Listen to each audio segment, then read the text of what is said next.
பாத யாத்திரை செய்வார்கள். எங்கெங்க இருந்தோ பழனிக்கு பாத யாத்திரையா போவாங்க.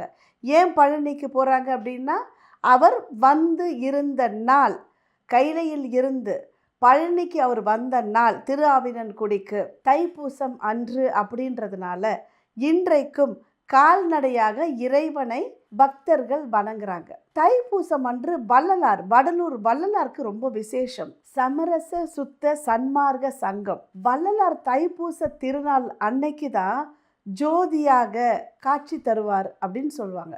தைப்பூசம் அன்னைக்கு வடலூரில் மிகப்பெரிய கூட்டம் இருக்கும். 7 திரை சீலைகளுக்கு பின்னால் தெரியக்கூடிய மிக அற்புதமான தீப காட்சி.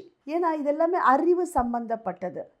அகக்கண்ணை நாம் பார்க்கணும், புறக்கண்ணிலேயே புறத்தில் பார்க்கக்கூடிய பொருட்கள் மீதே நம்முடைய நாட்டம் இல்லாமல் நம்முடைய பார்வையை அகத்தின் பக்கம் திருப்ப வேண்டும் அப்படின்றத நமக்கு உணர்த்துவதற்காக தான் இந்த கொண்டாட்டங்களும் திருவிழாக்களும்.